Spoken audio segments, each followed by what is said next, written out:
유다서 1장 8절에서 10절에 있는 말씀을 우리 다 같이 합독하십니다. 그러한데 꿈꾸는 이 사람들도 그와 같이 육체를 더럽히며 권위를 업신여기며 영광을 비방하는도다. 천사장 미가엘이 모세의 시체에 관하여 마귀와 다투어 변론할 때에 감히 비방하는 판결을 내리지 못하고 다만 말하되 주께서 너를 꾸짖기를 원하노라 하였거늘 이 사람들은 무엇이든지 그 알지 못하는 것을 비방하는도다. 또 그들은 이성없는 짐승같이 본능으로 하는 그것으로 멸망하느니라. 아멘. 기도합니다. 은혜로우신 하나님 감사드립니다. 주님의 놀라운 은혜와 사랑으로 저희들이 이 자리에 모여서 또 방송을 통해서 예배에 참여합니다. 모든 어둠의 세력을 거둬주시고 우리의 심령을 새롭게 하셔서 귀한 말씀에 잘 심겨질 수 있도록 축복하여 주시옵소서. 함께 하실 줄 믿고 감사하며 예수님의 이름으로 기도드립니다. 아멘. 5월은 가정의 달입니다. 가족과의 관계를 돈독하게 하고 존경하는 분들에게 감사를 표현하고 정한 겁니다.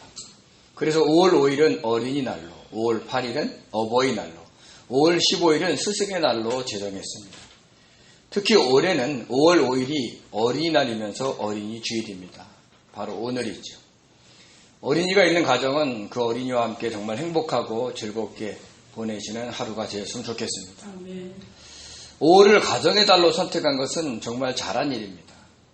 왜냐하면 현재까지 우리나라에서는 어떤 기상이변이 생겨도 5월까지 추위가 있지는 않기 때문입니다. 4월까지는 눈이 오고 기온이 떨어지는 이변이 있었으나 5월에는 그런 일이 거의 없었습니다. 그래서 농가에는 5월 5일 이후부터 모판을 만들고 모종을 심기 시작합니다. 벼농사를 위한 벼씨를 심고 각종 과일과 채소를 위한 모종을 심는 겁니다. 그 해와 그 다음 해 추수 전까지의 먹거리를 위해 심는 것이죠. 그러므로 어린이날은 미래 세대에게 꿈과 희망을 주는 것과 동시에 한 해의 먹거리를 준비하는 날입니다. 둘 다 미래를 위해 준비하는 것입니다. 지금 교계에서도 다음 세대를 위한 여러 가지 행사를 도모하고 있습니다. 다음 세대를 위해 교사와 부모가 어떻게 해야 한다는 지침도 있고 또 다음 세대를 구하는 7가지 법칙이라는 책도 나와 있습니다. 아예 교회명이 다음 세대 교회도 있고 세대로 교회도 있습니다. 그만큼 다음 세대에 대한 관심이 많다는 것입니다. 주님을 향한 신앙의 모판을 만들고 모종을 심는 것입니다. 우리 교회도 어떤 형식으로든 이런 흐름에 동참해야 합니다. 다음 세대로 주님을 따르는 십자가의 신앙을 물려주어야 하니까요. 이 일을 위해서 많이 기도해 주시기 바랍니다. 예수님의 동생인 유다는 초대교회 성도들에게 일반으로 받은 구원에 대하여 즉 초신자용 교재를 써서 보내려고 했습니다. 그런데 영지주의자들이 교회에 들어와 영이 어린 성도들을 미워했고 그 폐해가 심각할 정도로 컸기 때문에 서둘러서 단번에 주신 믿음의 도에 대해 쓰게 되었습니다. 그것이 바로 유다서입니다. 단번에 주신 믿음의 도. 사실 저희와 여러분이 갖고 있는 그 믿음은 원래 우리 것이 아닙니다. 하나님께서 성령을 통해 우리에게 주신 은사며 선물입니다. 고린도서 12장은 은사장인데 그 은사 중에 믿음의 은사가 있습니다. 우리 고린도전서 12장 8절에 10절을 같이 읽겠습니다. 어떤 사람에게는 성령으로 말미암아 지혜의 말씀을, 어떤 사람에게는 같은 성령을 따라 지식의 말씀을, 다른 사람에게는 같은 성령으로 믿음을, 어떤 사람에게는 한 성령으로 병 고치는 은사를, 어떤 사람에게는 능력 행함을, 어떤 사람에게는 예언함을, 어떤 사람에게는 영들 분별함을, 다른 사람에게는 각종 방언 말함을, 어떤 사람에게는 방언을 통역함을 주시나니. 아멘. 이 말씀을 읽다 보면 마치 각 사람에게 하나의 은사만 주신다라는 뜻으로 이해할 수 있습니다. 그러나 여기서 어떤 사람, 다른 사람이라고 표현하는 것은 어떤 한 사람이 어떤 상황에 놓여 있었을 때를 의미합니다. 사실 이 은사들은 성령께서 주십니다. 근데 그 성령이 한 분 하나님이십니다. 그리고 그 성령이 우리 안에 내주하시면서 주시는 은사이기에 성도에게는 이 모든 은사가 다 주어져 있는 겁니다. 단지 어떤 상황에 어떤 은사를 사용하느냐에 차이가 있을 뿐입니다. 이런 상황에서는 영분별의 은사를 사용해요. 저런 상황에서는 능력 행함의 은사를 사용해야 하는 것입니다. 그럼 모든 성도에게 이 은사가 다 있다는 것을 아시고, 즉 자기에게 이 9가지 은사가 있다는 걸 아시고 상황에 맞게 성령을 의지하면서 그 은사를 활용하시기 바랍니다. 이렇게 고린도 12장에서 알 수 있듯이 믿음은 하나님의 은사요 선물입니다.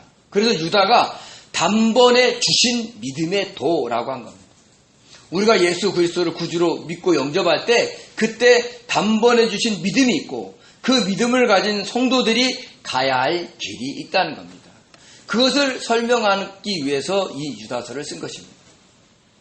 믿음의 도는 진심으로 주님을 믿는 자들이 가야 하는 길을 말합니다. 그 길은 성령을 통해서 우리에게 믿음을 주신 하나님이 원하시는 길입니다. 그 하나님은 거룩하신 분이기에 우리도 역시 그 거룩한 삶을 살기를 원하신다는 것을 우리는 알아야 합니다. 데살로니가전서 4장 3절에 6절을 같이 읽겠습니다.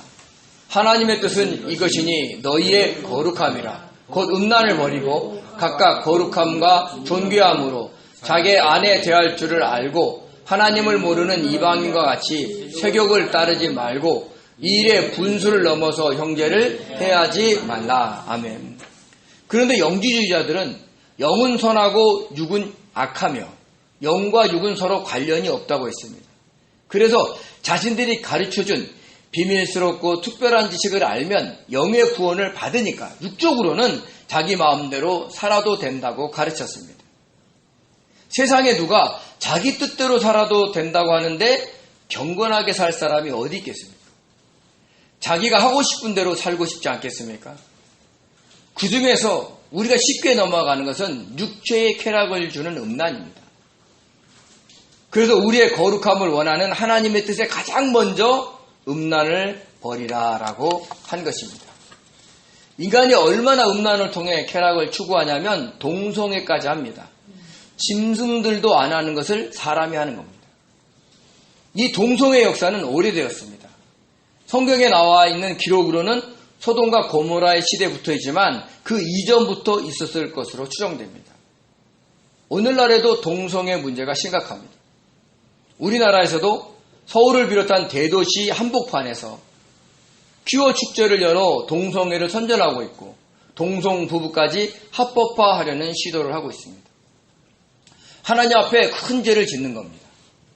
에이즈라는 하나님의 심판을 보여주셨는데도 쾌락을 추구하는 인간의 욕망은 멈출 줄 모르고 있는 겁니다. 그래서 유다는 하나님의 은혜를 방탕한 것으로 바꾼 그 영지주의자들의 행동에 대해 구약의 역사를 상기시키면서 경종을 울렸습니다. 먼저 하나님이 애굽에서 구원하여 내신 백성들 중에 믿지 않는 자들의 행동을 한 백성들을 심판하신 사실을 일깨워 주었습니다. 예를 들어서 시내산에서 금송아지를 만들었을 때 3,000명을 죽이셨습니다. 고기가 없다고 불평했을 때 보내주신 메추라기 고기가 이 사이에 있을 때 그 불평한 자들을 멸하셨습니다. 가나안 땅을 정탐한 10명의 부정적인 보고를 듣고 하나님의 명령을 어기면서 애굽으로 돌아가려고 했던 20세 이상의 모든 남자들을 여호수아와 갈렙을 제외하고는 광야에서 모조리 다 죽이셨습니다. 특히 발람 선지자의 계략에 속아 아름답게 화장한 모압 여인들과 음란한 행위를 한 일로 인해서는 24,000명을 전염병으로 죽이셨습니다. 이렇게 하나님은 음란에 대한 심판을 하셨다는 겁니다.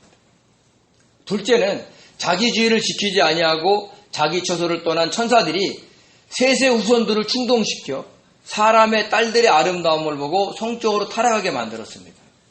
이 일로 인해 하나님께서는 그 타락한 천사들을 흑암에 가두셨습니다. 셋째는 동성애가 성행할 정도로 성적으로 타락한 소돔과 고모라와 그 이웃 도시들을 하나님이 불로 멸망시키셨습니다.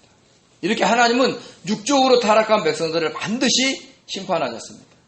역사적인 사실을 언급하면서 육체의 쾌락을 추구하는 영주의자들과 오늘날 우리들에게 경종을 울리고 있는 겁니다.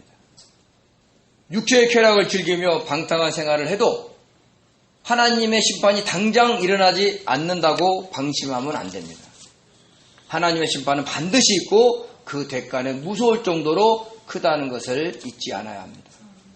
언젠가 다큐멘터리 보니까 에이즈에 걸린 사람들의 그 처참한 인생의 말로를 보여준 적이 있습니다. 그러니까 그런 대가를 보여주는데도 요즘에는 약이 잘 발달되었다고 그것을 등한시하고 있는 거죠. 자, 이런 역사적인 사실이 있는데도 그것을 알면서도 영주주의자들은 육체를 더럽히며 권위를 없이 여기며 영광을 비방을 했습니다. 우리 유다서 1장 8절을 같이 읽겠습니다. 그러한데 꿈꾸는 이 사람들도 그와 같이 육체를 더럽히며 권위를 없이 여기며 영광을 비방하는도다. 아멘. 유다는 영주주의자들을 꿈꾸는 사람들이다라고 했습니다. 꿈꾸다의 헬라어 에니푸니아조는 꿈의 헬라어 에니푸니온에서 유래되었습니다.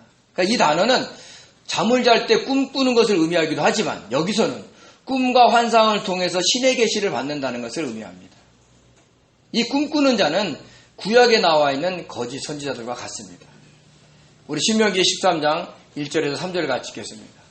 너희 중에 선지자나 꿈꾸는 자가 일어나서 이적과 기적을 내게 보이고 그가 내게 말한 그 이적과 기사가 이루어지고 내가 알지 못하던 다른 신들을 우리가 따라 섬기자고 말할지라도 너는 그 선지자나 꿈꾸는 자의 말을 청종하지 말라. 이는 너희 하나님 여호와께서 너희가 마음을 다하고 뜻을 다하여 너희 하나님 여호와를 사랑하는 여부를 알려하사 너희를 시험하심이니라. 아멘. 꿈과 환상을 보는 자들이 마치 신내림을 받은 무당과 같이 신령한 능력을 보인다 할지라도 죽을 병을 치료하고 곤란한 문제를 해결한다 할지라도 그들과 무상들이 믿는 신을 믿지 말고 그들의 말을 듣지 말라는 것입니다. 그런데 대부분 사람들은 자신의 문제를 해결하고 자신의 질병을 치료해주면 그가 누구인지 간에 그 사람을 추앙하면서 따릅니다. 그러나 주님을 믿는 성도는 그것이 하나님을 사랑하는지 여부를 시험하는 것인 줄 알고 무당이나 꿈이나 환상을 보는 자들이나 이단의 교주를 따라가서는 절대로 안 됩니다. 사탄은 굉장히 능력이 많은 존재예요. 그래서 무당과 같은 사람들에게 신령한 능력을 부어주지만 주님을 믿는 사람들에게도 그 능력을 부어주어서 그를 교만하게 만들어 이단을 만들게 하고 영이 어린 성도들을 미혹하게 하고 있습니다. 전도관의 박태선 씨, 통일교회 문선명 씨에게도 이런 신령한 능력이 나타났다고 했습니다. 지어낸 말인지를 몰라도 그래서 그들의 교세가 날로 확장을 한 겁니다. 언젠가 JMS에서 나온 그 지도자가 인터뷰를 한 적이 있었어요. 그래서 당신은 왜 그 음란한 행위를 하는 정명석 씨를 따르느냐 하고 물어보니까 정명석 씨가 과거에 그랬다는 거예요. 우리나라에 막 태풍이 올라갈 때 자기가 기도하면서 그 태풍의 눈을 탁 빼가지고 버렸다는 거예요. 그래서 태풍이 사라졌다는 거죠. 근데 정말로 그 태풍이 소멸됐다는 거예요. 우리나라에 영향을 안 주고. 그래서 그 사람을 믿고 따랐다는 거죠. 그럴 수 있어요. 그런데 결국은 JMS 정명석 씨는 성도들을 진정으로 주님을 믿게 하는 게 아니잖아요. 오늘 이 신명기의 말씀을 우리가 귀하게 청종을 해야 된다는 것이 우리가 그것을 알아야 된다는 거죠. 또 어떤 은사자들은 꿈과 환상을 통해 하나님을 계시를 받는다고 말을 합니다. 그래서 요즘 유튜브를 보면 그런 분들이 많습니다. 주님과 직접 대화를 한다고 하면서 우리나라 정치적인 일에 대해서 주님께서 이렇게 기도하라고 했다고 하면서 기도의 제목을 나눠주기도 합니다. 그렇지만 저와 여러분들은 하나님의 말씀을 가지고 그 사람들의 예언을 분별해야 하는 거예요. 주님께 말씀을 들었다고 해서 거지것들을 믿으면 안 돼요. 늘 기준은 뭐예요? 성경입니다. 하나님의 말씀을 가지고 우리가 그걸 분별을 해야 되는 거죠. 아무리 신령한 척 포장을 해도 인간은 인간이고 인간은 먼지입니다. 자신의 명예와 이익과 편리함을 도모하죠. 그래서 은사자들이 신령한 능력이 있는 것처럼 간증을 하면서 추앙받기를 원하고 교만한 거죠. 헌금을 강요하면서 호화롭게 살기를 원합니다. 자기 육체를 위해 과도하게 많은 돈을 원하고 보통 사람의 평균 이상의 삶을 추구한다면 그 은사자는 경계해야 합니다. 자칫 영적으로 매여 그 사람에게 평생 노예처럼 살 수 있습니다. 주님을 믿는 것인지 그 은사자를 믿는 것인지 분간하지도 못하면서 매어 살 수 있다는 것입니다. 영지주의자들 중에도 그런 자들이 있었습니다. 꿈과 환상을 본다고 하면서 타락한 이스라엘 백성들처럼 천사처럼 소돔과 고모라의 사람들처럼 육체를 더럽혔습니다. 영의 구원을 받았으니까 육적으로는 마음대로 살아도 된다고 하면서 음란한 생활을 즐겼던 것입니다. 또 그런 자신의 삶을 영적으로 자유함을 받은 자의 표본이라는 것처럼 선전하기도 하는 거죠. 오늘날의 구원파와 비슷합니다. 그러나 그것은 거룩하신 하나님 앞에서는 죄가 된다는 것을 우리는 분명히 알아야 하는 것입니다. 또한 그들은 주님께서 교회 안에 부어주신 영적 권위를 업신여겼습니다. 사도 요한이나 예수님의 동생인 유다나 그 외에 교회에서 세운 목사나 선교사나 교사의 권위를 업신여긴 겁니다. 권위의 헬라어 퀴리오테스는 주권, 통치권이라는 뜻이 있는데 주인과 소유자라는 헬라어 퀴리오스에서 유래됐습니다. 즉 주인이 준 권력이라는 뜻을 가지고 있는 것입니다. 하나님께서 부여하신 영적 권위를 뜻하는 것입니다. 업신여기다의 아테테오는요, 무효로 하다, 거절하다라는 뜻이 있습니다. 근데 이 단어는 부정접두어 아와 노타 정하다의 디테미리에서 유래됐습니다. 그러니까 놓인 것을 제거하다, 무효로 선언하다. 이 말은 하나님께서 그 교회 사람에게 권위를 주셨는데 그걸 무효화시키는 거예요. 인정하지 않는다는 그런 얘기를 하고 있는 겁니다. 무시하는 거죠. 요즘 이단 중에 신천지가 이런 행동을 합니다. 교회 지도자들에게 부여하신 하나님의 권위를 무시하고 정통교회 목사님들을 한기총 소속에 있는 목사들이라고 하면서 바리새인들처럼 취급합니다. 이렇게 하나님의 권위를 업신여겼다가는 언젠간 반드시 하나님의 심판을 받을 것입니다. 당시 영지주의자들도 교회에 들어와서 목사와 순회 전도사들의 권위를 무시했던 겁니다. 그들이 전하는 정통 복음, 십자가의 복음을 무시합니다. 왜 그렇게 힘들게 살아? 영의 구만 받으면 너 멋대로 살 수 있는데 저 사람은 영적인 것을 몰라서 너희들한테 이상한 걸 가르치는 거야. 이렇게 얘기를 합니다. 또한 자신들이 가르치는 그 비밀스럽고 특별한 지식을 알지 못한다라고 무시를 하는 거죠. 그리고 하나님의 영광이 있는 그 교회의 지도자들과 성도들을 비방을 했습니다.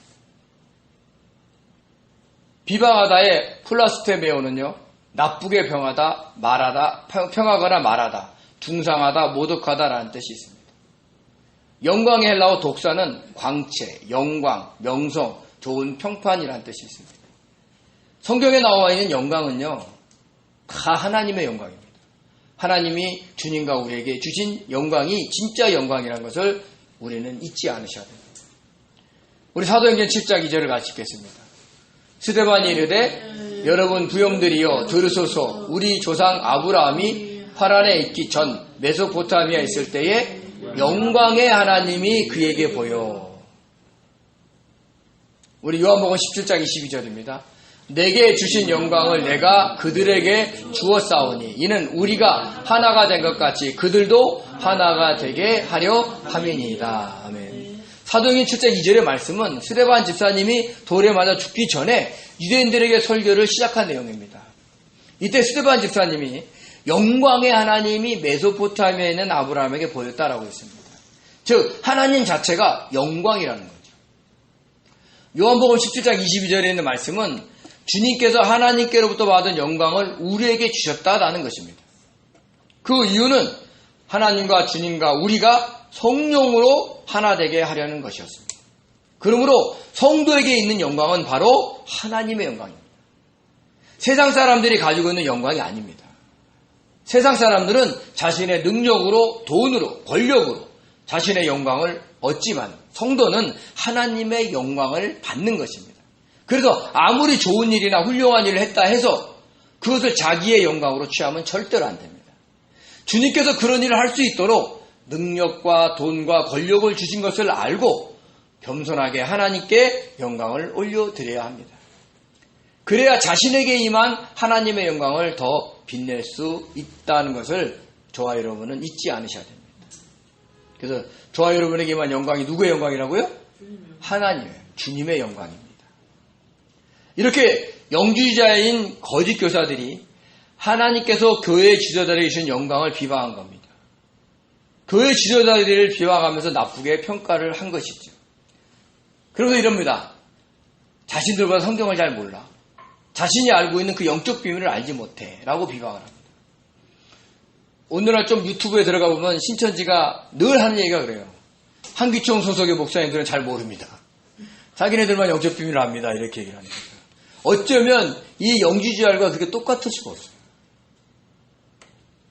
더군다나 여기다 더럽히다, 업신여기다, 비방하다라는 동사가 현재 능동 때 직설법으로 쓰였습니다. 그러니까 아주 적극적으로 그런 행동을 한다는 그런 의미입니다.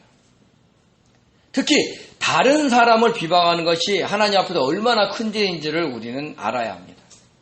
왜냐하면 다른 사람을 비방한다는 것은 자신이 자칫 하나님이 되어 그 사람을 판단하는 것이 될 수 있기 때문입니다.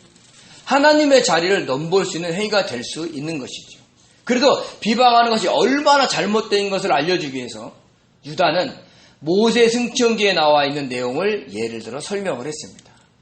우리 유다서 1장 9절을 같이 읽겠습니다. 천사장 미가엘이 모세의 시체에 관하여 마귀와 다투어 변론할 때에 감히 비방하는 판결을 내리지 못하고 다만 말하되 주께서 너를 꾸짖으시기를 원하노라 하였거늘. 아멘. 미가엘 천사장은요, 하늘의 모든 영적 전쟁을 주관하는 천사장입니다. 다니엘서 10장 13절을 같이 읽겠습니다. 그런데 바사 왕국의 군주가 21일 동안 나를 막았으므로 내가 거기 바사 왕국의 왕들과 함께 머물러 있더니 가장 높은 군주 중에 하나인 미가엘이 와서 나를 도와주므로. 아멘. 계시록 12장 7절과 8절입니다. 하늘에 전쟁이 있으니 미가엘과 그의 사자들이 용과 더불어 싸울세. 용과 그의 사자들도 싸우나 이기지 못하여 다시 하늘에서 그들이 있을 곳을 얻지 못한지라. 아멘. 다니엘서 10장 13절의 말씀은 다니엘이 세 일의 기도를 할 때 가브리엘 천사장이 하나님의 응답을 가지고 오는데 다니엘이 있는 그 바사국의 그 하늘에 바사 왕국의 사탄의 세력들이 막았다는 겁니다. 그때 미가엘 천사장이 와서 자신을 도와주어서 세 일의 만에, 즉 이제야 다니엘에게 왔다고 설명하는 내용입니다. 가브리엘 천사장은 하나님의 메시지를 전달하는 천사장이고, 그리고 미가엘 천사장은 영적 전쟁을 하는 천사장인 것을 우리는 알 수 있습니다. 그리고 계시록 12장 7절과 8절에 있는 말씀은 예수님께서 동정녀 마리아의 몸에서 태어나시고 십자가에 못 박혀 죽으실 때 하늘에서는 미가엘 천사장과 그의 천사들과 그리고 사탄인 용과 그의 악한 천사들과 전쟁이 있었는데 그 전쟁에서 사탄이 패하여 쫓겨난 사실을 알려준 말씀입니다. 자, 이렇듯 하늘에서 벌어지는, 즉 영적으로 벌어지는 모든 전쟁의 주관자가 바로 미가엘 천사장입니다. 그리고 미가엘 천사장은 결코 사탄보다 힘과 능력이 약하지 않습니다. 그런데도 사탄과 변론할 때 비방하는 판결을 하지 않았던 것입니다. 위경으로 분리된 이 모세 승천기에 따르면 모세가 죽었을 때 미가엘 천사장이 하나님의 명령을 받고 그 시체를 가지러 왔습니다. 그때 사탄도 와서 모세가 애굽의 왕자로 있을 때 살인을 했으므로 그 시체를 가져가겠다라고 우긴 겁니다. 우리 출애굽기 2장 11절과 12절을 같이 읽겠습니다. 모세가 장성한 후에 한 번은 자기 형제들에게 나가서 그들이 고되게 노동하는 것을 보더니 어떤 애굽 사람이 한 히브리 사람 곧 자기 형제를 치는 것을 본지라 좌우를 살펴 사람이 없음을 보고 그 애굽 사람을 쳐 죽여 모래 속에 감추니라. 아멘. 모세는 하나님의 은혜로 애굽 궁정에서 왕자로 살았습니다. 장성한 후에는 애굽의 노예로 고된 노동을 하고 있는 자신의 동족들을 불쌍한 마음으로 눈여겨보고 있었습니다. 그런데 어느 날 어떤 애굽 사람이 노예로 있는 히브리 사람을 때린 겁니다. 이에 자기의 동족을 때린 것에 대해서 격분한 모세가 그 애굽 사람을 쳐 죽였습니다. 자신의 동족을 위해 한 일이지만 살인을 한 것이죠. 이 일로 모세는 미디안 광야로 도망가야 했고 죽어서는 사탄이 그의 시체를 달라고 한 것입니다. 그래서 미가엘 천사장과 사탄 간의 논쟁이 벌어졌습니다. 서로 자신이 가져가야 했다고 주장한 겁니다. 당연하죠. 미가엘 천사장은 하나님이 가져오라고 했으니까 그 명령을 따라야 되고, 사탄은 살인을 했으니까 자기가 가져가야 한다고 우긴 겁니다. 우리가 여기서 알 수 있는 것은 살인하는 자는 사탄이 권리를 주장할 수 있다는 사실입니다. 그러므로 저와 여러분들은 절대로 살인을 하지 않아야 할 뿐 아니라 말로도 생각으로도 살인을 하면 안 됩니다. 우리가 살다 보면 설령 누가 정말 저 사람은 죽었으면 좋겠다라는 생각을 할 때가 있습니다. 근데 그 마음을 간직하며 살면 안 됩니다. 그런 마음이 들 때마다 즉시 회개해야 합니다. 왜냐? 사람의 생사 여탈권은 누가 갖고 계셔요? 하나님께, 주님만 갖고 있기 때문입니다. 저도 누가 미우면 그 사람이 죽었으면 할 때가 있습니다. 주님께서 저 사람을 데려가 주시면 많은 사람이 행복해질 것인데 라는 생각을 하면서 그런 마음을 품을 때가 있습니다. 그러면 얼른 그 마음을 주님께 고백하며 회개하기도 합니다. 그렇다는 거예요. 그러니까 실제적으로 살인하지 않아야 될 뿐 아니라 마음으로도 살인하지 않아야 된다는 거예요. 사실 모세는 비록 살인하는 죄를 저질렀지만 영적으로는 하나님께로부터 세례를 받고 모든 죄사함을 받았습니다. 고린도서 10장 1절과 2절을 같이 읽겠습니다. 형제들아, 나는 너희가 알지 못하기를 원하지 아니하노니 우리 조상들이 다 구름 아래에 있고 바다 가운데로 지나며 모세에게 속하여 다 구름과 바다에서 뭘 받았다? 세례를 받고. 아멘. 사도 바울은 애굽에서 노예 생활하고 있던 이스라엘 백성들이 모세에게 속하여 홍해를 지날 때 세례를 받았다라고 했습니다. 세례가 뭐예요? 옛사람이 물에 잠겨 죽고 새 사람이 다시 살아나는 겁니다. 애굽에서 바라보면 이스라엘 백성들이 홍해로 들어가서 죽는 것이고, 반대편인 광야에서 바라보면 그 죽었던 이스라엘 백성들이 살아나오는 거죠. 그래서 그걸 세례라고 하는 거예요. 이스라엘 백성들이 모세에게 속하여 세례를 받았다면 모세 역시 세례를 받은 것이고, 그러면 주님이 십자가에 못 박혀 죽으심으로 이루신 그 구속의 은혜가 적용되어 죄사함을 받은 겁니다. 이전에 애굽에서 지은 모든 죄도 사함 받은 것이고 살인죄도 사함을 받은 것입니다. 그런데 사탄은 모세가 살인하여 죄가 있으니 자신이 그 시체를 가져가야 한다고 우긴 겁니다. 이렇게 말도 안 되는 주장을 해도 미가엘 천사장이 감히 비방하는 판결을 내리지 않았습니다. 못했습니다. 감히 못마다의 헬라어 톨마오는요, 담대히 못마다, 용감하다, 용기를 내다라는 뜻이고요.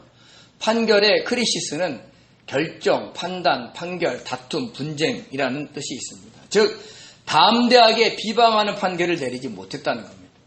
사탄이 무서워서 그랬을까요? 아니에요. 비방을 한다는 것은 상대방의 말과 행동을 자신이 스스로 판단하고 결정하여서 말한다는 겁니다. 그러다 보면 자칫 옳게 판단할 수 있겠지만 자칫 자신이 하나님이 되어 말하고 행동할 수 있을까 두렵기 때문입니다. 저와 여러분들도 다른 사람을 향해 함부로 비방하지 않아야 됩니다.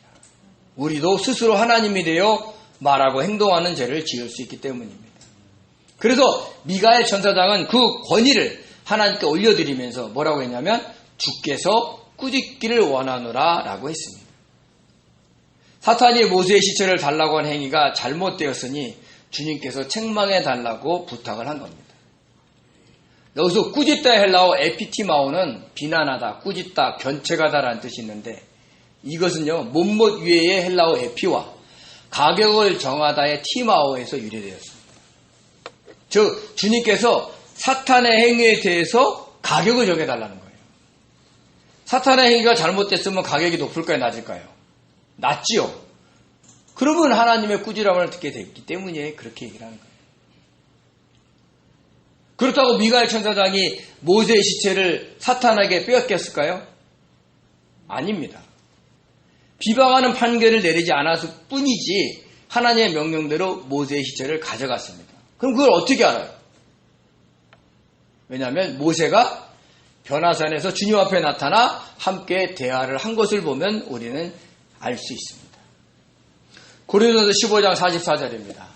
육의 몸으로 심고 신령한 몸으로 다시 살아나나니 육의 몸이 있은즉 또 영의 몸도 있느니라. 아멘. 마태복음 17장 1절에서 3절입니다. 엿새 후에 예수께서 베드로와 야고보와 그의 형제 요한을 데리시고 따로 높은 산에 올라가셨더니 그들 앞에서 변형되사 그 얼굴이 해같이 빛나며 옷이 빛과 같이 씌어졌더라. 그때에 모세와 엘리야가 예수와 더불어 말하는 것이 그들에게 보이거늘. 아멘. 모세도 육의 몸으로 심고 신령한 몸으로 부활해서 주님 앞에 나타나 엘리야와 함께 대화를 한 겁니다. 만약에 사탄이 시체를 가져갔으면 그런 일이 없는 거죠. 그래서 그렇게 모세가 나타난 것을 보면서 미가엘 천사장이 비방하는 판결을 내리지 않았을 뿐이지 모세의 시체를 넘겨준 것이 아니라는 것을 우리는 알 수 있는 겁니다. 이렇게 천사장의 미가엘도 상대방이 비록 사탄이라 할지라도 비방하는 판결을 내리지 않았습니다. 저 원수 같은 사람은 이런 소리 들어도 이런 게 없다는 거예요. 왜냐하면 자칫하다가는 우리가 남을 비방하다가 하나님의 자리를 넘보는 그 교만의 죄를 지을 수 있기 때문입니다. 그런데도 영지주의자들이 함부로 교회 지도자들을 비방한 겁니다. 그것은 하나님의 자리를 넘보는 행위로서 큰 죄를 짓는 것이기 때문에 그들은 반드시 멸망당할 것입니다. 그래서 유다는 이렇게 표현합니다. 우리 10절을 같이 읽겠습니다. 이 사람들은 무엇인지 그 알지 못하는 것을 비방하는도다. 또 그들은 이성 없는 짐승같이 본노로 하는 그것으로 멸망하느니라. 아멘. 영지주의자들은 자신이 알고 있는 그 비밀스럽고 특별한 지식을 통해 영적인 일에 대해서 다 안다고 생각을 했습니다. 그렇지만 실제로 그들은 영적인 일에 대해서 전혀 몰랐습니다. 우리의 모든 죄사함을 위해서 십자가에 못 박힌 주님을 믿기만 하면 죄사함을 받고 구원을 받는다는 그 영적 사실을 제대로 알지도 믿지도 않았던 것입니다. 그러면서 자신이 알고 있는 지식을 가지고 있지 않다고 교회 지도자들과 성도들을 비방하고 있는 겁니다. 오늘날 신천지가 그렇잖아요. 그러니까 저는 이걸 성경 말씀을 준비하면서 어쩌면 이렇게 영지주의자들이 오늘날 신천지랑 똑같나 이런 생각을 할 때가 있습니다. 오늘날 이단들도 정통교회 지도자와 성도들을 비방하면서 영이 어린 성도들을 미혹하고 있습니다. 자신들이 가르쳐준 성경 공부를 해야, 그리고 누구를 재림주로 믿어야, 누구를 보혜사로 믿어야 그 14만 4천 명에 들어가서 구원을 받는다라고 우기고 있는 거죠. 주님을 진심으로 믿기만 하면 되는데, 그게 단번에 주신 믿음의 돈인데, 그리고 그 주신 믿음을 가지고 주님을 따라가면 되는데, 그런 하나님의 은혜를 인정하지도 믿지도 않는 겁니다. 얼마나 안타까웁니까? 그러니까 영적으로 막 다 아는 것처럼 보여도 실제적으로 아무것도 모른다는 거예요. 그러면서 그들은 비방한다는 것을 이렇게 설명을 하고 있습니다. 그러므로 남을 비방하는 것은 자신이 하나님이 되어 그 사람을 판단하는 것이고, 그러면 하나님께 교만죄를 짓는 것이 된다는 것을 우리는 알아야 합니다. 아무리 악한 자라 할지라도 영적으로는 분별을 하되 비방하는 말을 입 밖으로 내지 않아야 합니다. 비방하다 보면 자신이 마치 뭐라도 된 것처럼 우월감에 쌓여서 오히려 하나님께 교만죄를 범하는 우를 범할 수 있습니다. 영적으로 판단하고 생각을 하되 입으로 비방하지 마시기 바랍니다. 우리들은 하나님을 찬양하는 입술의 열매를 항상 맺고 살아가야 될 성도들입니다. 그런데 만약에 남을 비방할 일이 비방을 한다면 그 입술의 열매가 제대로 열리겠습니까? 야고보에서 말씀한 것처럼 한 입으로 찬송과 저주를 하게 되는 거죠. 그래서 영적으로 판단돼서, 아니 세상적으로 판단해서 남을 비방하고 싶을 때가 있다. 그럼 어떻게 해야 되느냐? 미가엘 천사장처럼 그러면 됩니다. 주께서 너를 꾸짖기를 원하신다. 근데 대놓고 하면 될까요? 안 될까요? 그러면 싸움 납니다. 그러면 어떻게 돼요? 두 분 다 경찰서 가는 거예요. 그럼 어떻게 해야 돼요? 속으로 해야 되는 거예요. 속으로. 주께서 너를 꾸짖기를 원하신다. 그러면 주님이 알아서 심판하시고 징계하십니다. 그 모습을 보고 내가 제대로 가고 있구나라는 것을 알면 되는 것입니다. 그래서 어떤 경우든지 남을 비방하지 마시고 그 대신에 주께서 너를 꾸짖기를 원한다면서 주님께 모든 고난을 넘겨드리는 그런 지혜로운 성도님이 되셔서 하나님의 칭찬을 받는 복된 성도님들이 되시기를 예수님의 이름으로 축원드립니다. 아멘. 기도하겠습니다. 은혜로우신 하나님 아버지, 저희들을 사랑하셔서 함께 하심에 감사드립니다. 이 땅을 살아가다 보면 여러 사람을 만납니다. 또 자연스럽게 판단하게 되고 또 비방하게도 됩니다. 그렇지만 그 엄청난 능력을 갖고 있는 미가엘 천사장도 비방하는 판결을 내리지 못한 것처럼 저희들도 남을 비방하지 않는 사람들이 되게 하여 주시옵소서. 남을 비방할 일이 있다면 주께서 너를 꾸짖기를 원한다 하는 말로 대신할 줄 아는 그런 성도들이 되어서 하나님의 권위에 도전하지 않고 순응하면서 하나님의 영광을 드러내는 성도들이 될 수 있도록 은혜 내려 주시옵소서. 함께 하시죠 믿고 감사하며 예수님의 이름으로 기도드립니다.